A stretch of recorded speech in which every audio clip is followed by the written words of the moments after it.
வணக்கம், இது நம்ம செய்தி சேனல். நான் உங்கள் ஜமால். இந்த ஆண்டில் இந்தியா மட்டுமின்றி உலகின் மேலும் 40 நாடுகளில் பொது தேர்தல், பார்லிமெண்ட் தேர்தல், அதிபர் தேர்தல், இடைக்கால தேர்தல் ஆகியவை நடக்க உள்ளன. இந்த 2026ஆம் ஆண்டு உலக நாடுகளில் மேற்கண்ட தேர்தல்கள் நடக்க உள்ள நிலையில் தமிழ்நாடு, கேரளா, அஸ்ஸாம், மேற்கு வங்காளம் உள்ளிட்ட மேலும் சில வட மாநிலங்கள் மற்றும் புதுச்சேரி யூனியன் பிரதேசத்திலும் பொது தேர்தல்கள் நடக்க உள்ளன. அந்த தேர்தல்கள் ஏப்ரல் அல்லது மே மாதத்தில் நடக்கலாம். தமிழ்நாடு சட்டமன்றத்தின் ஆட்களம் இந்த ஆண்டு மே மாதம் 10ஆம் தேதி நிறைவடைகிறது. இவை தவிர பல்வேறு மாநிலங்களில் ஆட்காலம் முடிந்த இடங்களுக்கான இடைத்தேர்தல்களும் உள்ளாட்சி தேர்தல்களும் அந்தந்த மாநில சூழலுக்கு ஏற்ப நடைபெறும்.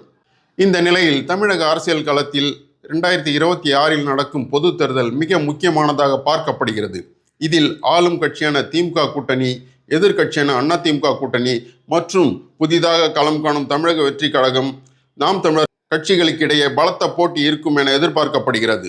உலக நாடுகளில் வரும் ஜனவரி 15ஆம் தேதி உகாண்டாவிலும், பிப்ரவரி 1ஆம் தேதி கோஸ்டாரிகா, 8ஆம் தேதி தாய்லாந்து, 12ஆம் தேதி வங்கதேசம், மார்ச் 5ஆம் தேதி நேபாளம், ஏப்ரல் 12ஆம் தேதி பெருநாட்டிலும், ஜூன் 1ஆம் தேதி எத்தியோப்பியா, ஜூன் 24ஆம் தேதி பிஜி நாட்டிலும், ஆகஸ்ட் 12ஆம் தேதி சாம்பியா, செப்டம்பர் 13ஆம் தேதி ஸ்வீடன், ஆகஸ்ட் 4ஆம் தேதி பிரேசில், அக்டோபர் 31ஆம் தேதி டென்மார்க் மற்றும் போஸ்னியா, டிசம்பர் 19ஆம் தேதி நியூசிலாந்து, 22ஆம் தேதி சூடான் ஆகிய நாடுகளில் பொது தேர்தல்கள் நடக்க உள்ளன.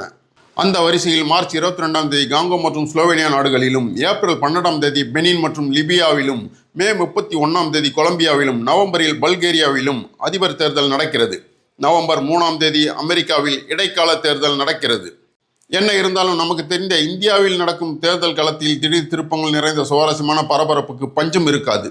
அதிலும் எதிர்பாராத கூட்டணிகள் அமைத்து அதிரடி வாக்குறுதிகள் அள்ளி வீசி மக்களை திணறடிக்க முயன்றாலும் மக்கள் தெளிவாக ஓட்டளித்து தங்களின் நியாயத்தை வெளிப்படுத்திய அரசியல் கட்சிகளுக்கு அதிர்ச்சி அளிப்பது வழக்கமாகிவிட்டது.